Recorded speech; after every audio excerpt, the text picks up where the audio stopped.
Noong unang panahon, may isang lalaki sa bayan na sanay magsalita ng malakas, sanay utusan ng mundo, sanay marinig lamang ang sarili. Dahil para sa kanya, siya ang pinakaimportanteng nilalang sa balat ng lupa. Palagay niya ay nasa rurok siya ng tagumpay. Magandang trabaho, may pangalan, may kumpiyansa sa sarili. Lahat ng luho, kanyang nabibili. At sa bawat tagumpay na iyon, may isang taong sadya niyang nalilimutan, ang kanyang ina. Ngunit hindi lahat ng araw ay maginhawa. Kapag pagod siya, ang ina ang nasisisi. Kapag may kulang, ang ina ang kinikwestiyon. Kapag may hindi ayon sa gusto niya, ang ina pa rin ang nakaririnig ng sigaw. Ngunit tahimik lang ang inay, hindi dahil mahina, kundi dahil marunong umunawa. Hanggang isang araw, tila gumuho ang mundo ng lalaki. Isang tawag, isang liham, at isang trabahong biglang nawala.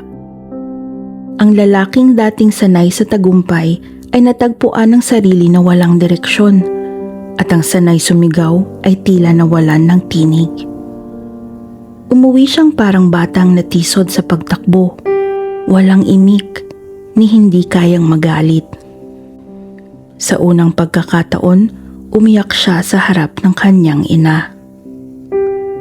Hindi nagtanong ang ina, hindi nagbigay ng payo. Pinaupo lamang niya ang anak, pinagtimpla ng kape at nagluto ng makakain. Araw-araw, bumabangon ang anak sa mainit na kape, pandesal at kesong puti.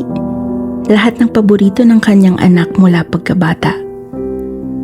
Kahit maghapong nagmumukmuk ang anak, tuloy lang sa kilos ang inay. At niluluto pa ang lahat ng paborito ng kanyang anak. Isang hapon, habang kumakain sila, hindi na napigilan ng lalaki ang tanong. "Ma, saan ka kumukuha ng pambili ng pagkain? Wala naman akong naiaabot sa'yo." Tahimik na tumayo ang ina, pumasok sa silid at bumalik na may hawak na isang alkansyang kawayan. Gasgas, kupas, ngunit buo. Binuksan niya iyon. Mga perang papel, barya at sobre ang lumabas. "Dito, anak," mahinahon niyang sabi. "Sa mga natirang mga regalo mo noon, sa mga sukli sa pinamimili, sa naipon ko sa trabaho, sa pensyon, sa kaunti kong natanggap sa pagretiro." Hindi makapagsalita ang lalaki. "Iniipon ko yan," dugtong ng ina, "para sana may maiwan man lang ako sa iyo balang araw." Parang may humigpit sa dibdib ng lalaki. Naalala niya kung paano niya nilustay ang sariling pera, mga biyahe, luho, bisyo. Dahil kampante siyang palaging may darating na sahod. Ngayon, wala siyang natira, kahit isa. Inilapit ng ina ang alkansya sa kanya. "Gamitin mo muna, anak," sabi niya, "para makapagsimula ka ulit." Hindi niya tinanggap agad, nanginginig ang kamay niya.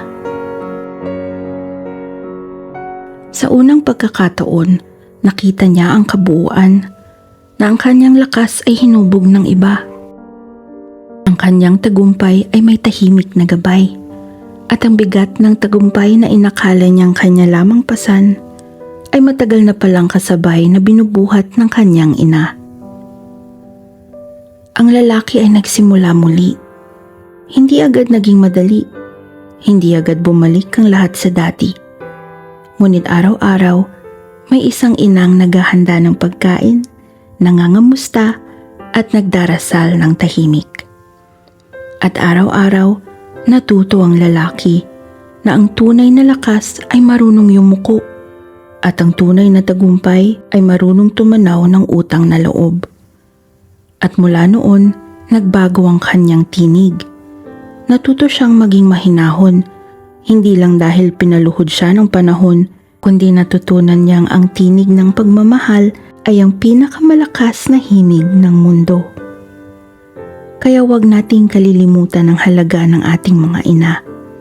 Dahil minsan, kahit akala mong ikaw ang nasa tuktok ng mundo, nakatayo ka lamang pala sa mga balikat ng isang inang tahimik na kumikilos at nagdarasal para sa iyo.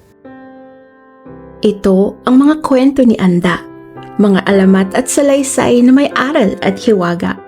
Kung nagustuhan mo ang kwento, huwag kalimutang mag-like, mag-subscribe, i-share ang video, at i-click ang notification bell upang mabigyang tinig muli ang ating mga alamat.